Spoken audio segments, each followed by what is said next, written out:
एक समय में हमारी दुनिया में डायनासोर का राज था।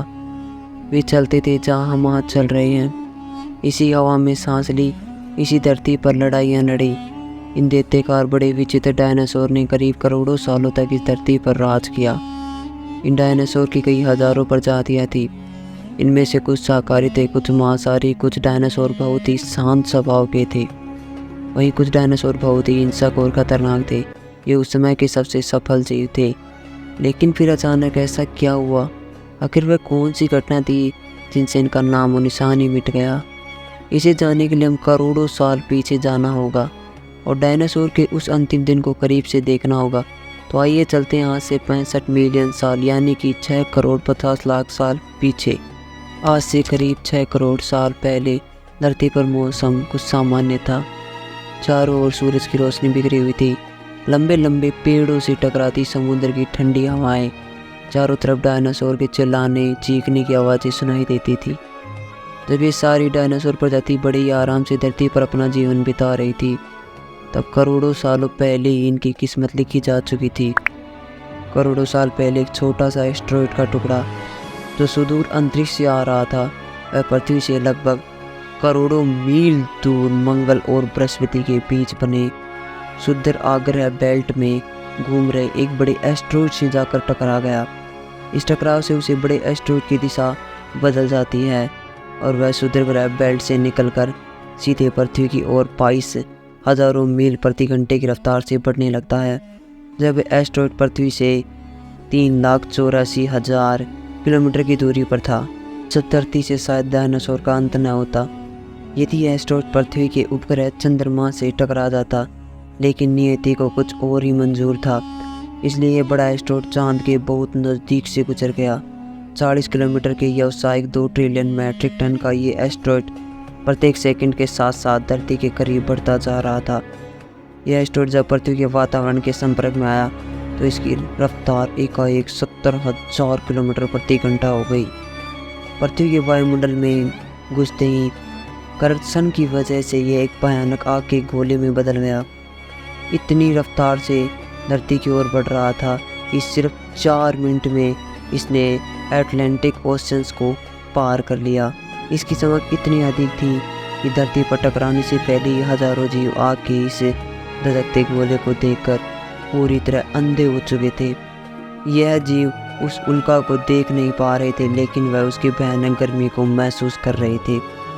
कुछ ही क्षण में यह एस्टेरॉयड मैक्सिको की खाड़ी के पास ज़मीन से टकराता है और लगभग 35,000 डिग्री सेल्सियस की ऊर्जा वाला एक भयानक विस्फोट होता है। इसी टकराव का विस्फोट लगभग 10 हाइड्रोजन बम के विस्फोट के बराबर होता है। यह विस्फोट इतना शक्तिशाली था कि इसके टकराते ही धरती के लाखों टन धातु अंतरिक्ष में चली गई। टकराव वाली जगह पर 180 किलोमीटर चौड़ा और 20 किलोमीटर गहरा खड्डा बन गया। विस्फोट के कारण इस गड्ढे का सारा मेटल और पत्थर आसमान में धूल के बड़े बादल में बदल गए। 16 मिनट 40 सेकंड के बाद ज़मीनी टकराव की वजह से धरती के अंदर चारों ओर 11.1 तीव्रता की भूकंपीय तरंगें उठने लगी।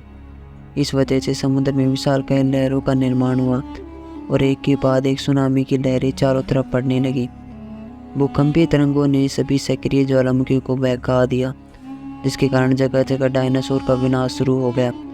धरती के महाविनाश की प्रक्रिया आरंभ हो चुकी थी।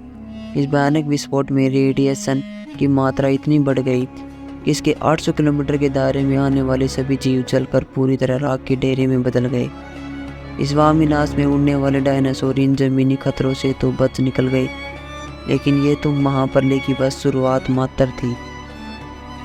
विस्फोट की वजह से जो लाखों टन मेटल, पत्थर और धूल अंतरिक्ष में गया था, वह ग्रेविटेशनल पुल के कारण ठीक 40 मिनट बाद आग के गोले के रूप में पूरी पृथ्वी पर बरसने लगी। साथ ही धूल का एक बहुत बड़ा तूफान 6000 किलोमीटर प्रति घंटा की रफ्तार से पृथ्वी की दूसरी तरफ मौत लेकर आ रहा था। ये धूल के बादल कई किलोमीटर मोटे थे, जिसकी वजह से धरती पर सूरज की रोशनी भी पहुंच पाना नामुमकिन था। गर्म हवाओं का तापमान 100 डिग्री सेल्सियस से ज़्यादा हो जाने के कारण धरती पर पेड़ पौधे की लगभग सारी आबादी जलकर खाक हो चुकी थी। विस्फोट के 90 मिनट बाद धरती का तापमान 200 डिग्री सेल्सियस तक बढ़ गया था।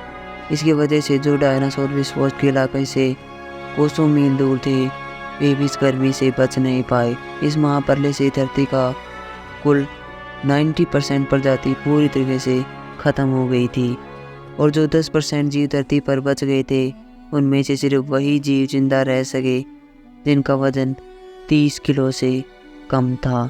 इसका कारण यह था कि जिस महाप्रलय में लाखों की संख्या में जीव मारे जा चुके थे और पेड़ पौधों की सारी आबादी भी जलकर राख हो चुकी थी, जिसके चलते यहाँ जो बड़े और विशालकाय जीव जीवित बच गए थे उन्हें भरपूर मात्रा में खाना पीना न मिल सका।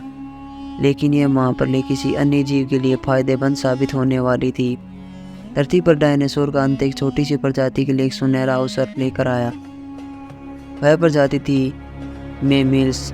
मैमल्स क्या थे, कैसे बच गए महाप्रलय से, डायनासोर्स के अंत के बाद इंसान कैसे और कहां से आए, ये जानेंगे हम अगले एपिसोड में। यदि आप चाहते हैं कि हम अगला वीडियो जल्दी से जल्दी